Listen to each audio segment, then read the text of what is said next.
Hello, dear students. Today we will be reciting a beautiful poem, Planquian Bearers, written by Sarojini Naidu, who is also known as the Nightingale of India.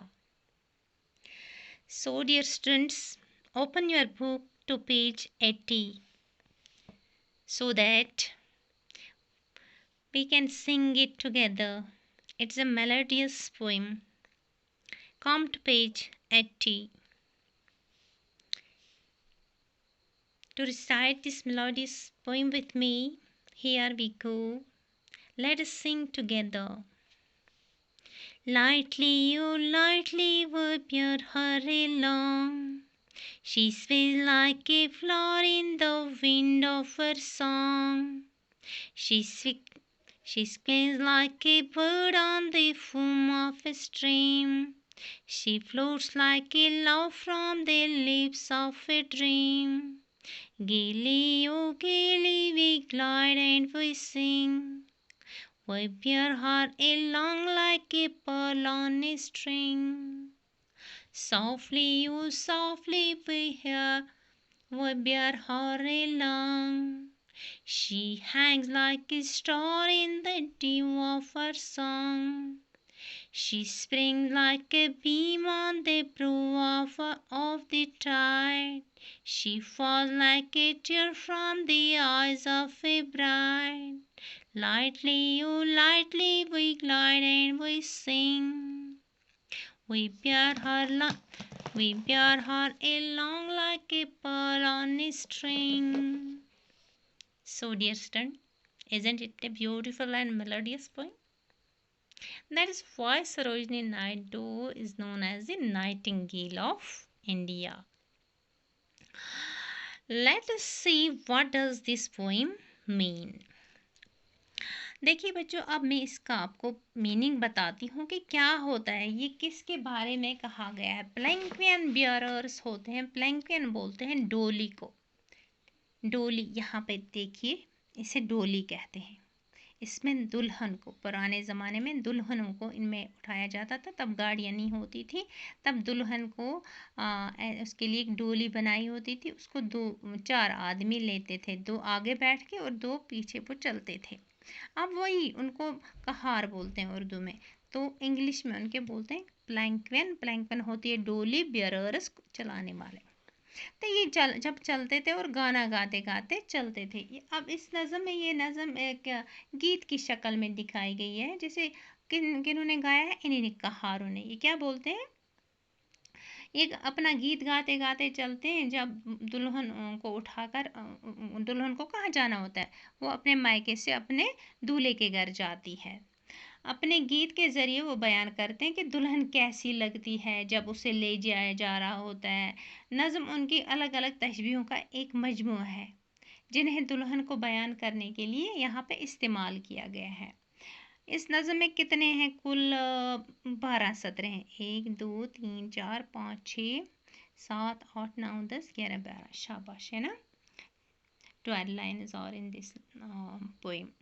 तो इन सभी की अलग अलग तशबीह दी गई है। हर line में तशबीह दी गई है कि कंपेयर किया गया है कि किसको, दुल्हन को किसी चीज़ के साथ। जैसे lightly, you lightly whip your hair along, ये सब यहाँ पे बोलता है कि वो एक ख्वाब के ये दुल्हन का बोलता है, वो हमारे गीतों की हवा में एक फूल की तरह बलोरे लेती है। कौन, ये दुल्हन। जब इसको उठाते हम कंधों पे, तो वो क्या लगती है हमें, हमारे गीतों की हवा में एक फूल की तरह। जैसे फूल हवा में उड़ता है, हमें भी लगती है कि हम एक फूल की तरह है हमारे पास। She sways like a flower in the wind of her song. वो बोलते हैं कि वो एक नदी की जाग को छू कर उड़ते हुए एक परिंदे की तरह निकल जाती है। हमें लगता है कि जैसे एक परिंदा कोई जब नदी बहती हो, वहाँ से कोई परिंदा आए, छोटी सी झोंके से आता है ना परिंदा, वहाँ से चोंच में थोड़ा पानी ले जाता है, तो कितना जल्दी उड़ता है। ऐसे ही इनको लगती है ये दुल्हन किस में बैठी हुई, डोली में। फिर बोलते हैं She floats like a love from the lips of a dream. Dream क्या होती है, ख्वाब होता है ना, वो बोलता है कि अब इस मेरे को भी नज़म में बताया, वो बोलता है वो एक ख्वाब, हाँ किसके साथ इसको तशबीह देते हैं, एक ख्वाब, वो ख्वाब के होंठों से निकलती हंसी की तरह तैरती हुई जाती है। Gaily, oh gaily, we glide and we sing. वो बोलता है कि हम इसके उठा के और गाना गाते गाते जा रहे हैं। गेली क्या होता है, बहुत मतलब खूबसूरत। We bear her along like a pair on a string. String होता है धागे, जैसे मोतियों को परोए हुए धागे में मोती परोए होते हैं, इसी तरह हम उसे एक धागे में परोए मोती की तरह उठाए ले जा रहे हैं। जिस तरह धागे में मोती को परो के उठाया जाता है हार बना के, तो इसी तरह बोलते हैं कि हमने इसको भी डोली में ऐसे ही उठाया है, हमें लगता है कि धागे में मोती परोए हुए हैं जैसे। Softly, oh softly, we bear her along. She hangs like a star in the dew of her song. बोलता है कि वो हमारे गीतों की ओस में एक सितारे की तरह लगती है। ओस क्या होता है, शबनम जिसे बोलते हैं, सितार की तरह, सितारे की तरह लगे। She springs like a beam on the brow of the tide. वो बोलते हैं कि वो किसी लहर की चोटी की ऊपरी तह को जैसे छू के आए। She falls like a tear from the eyes of a bride.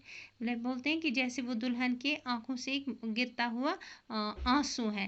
जब एक दुल्हन अपने मायके का छोड़ के अपने घर जाती है, तो उस वक़्त एक तरफ से वो खुश होती है, उसको नए घर जाना होता है, तो दूसरी तरफ से वो परेशान भी होती है, रोती भी है, उसकी आंखें अमड़ाई होती हैं आंसू से, क्योंकि उसे वो मायका छोड़ना होता है, माँ बाप छोड़ने होते हैं, भाई बहन को प्यार छोड़ना होता है, तब उसकी आंखों में आंसू भी होते हैं ना।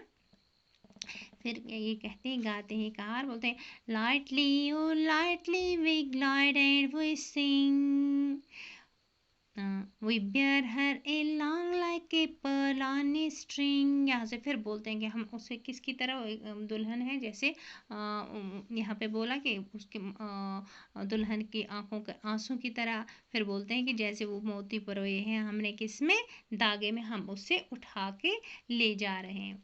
बेटा इन तस्वीरों में से कुछ काफ़ी साफ है, जैसे एक दुल्हन की आंख में आंसू की तरह टपकती है, वो क्या होता है, मतलब दूसरी बहुत सी ख्याली तशबीह इसमें है, जैसे एक ख्वाब के होंठों से निकली हंसी की तरह तैरती हुई जाती है।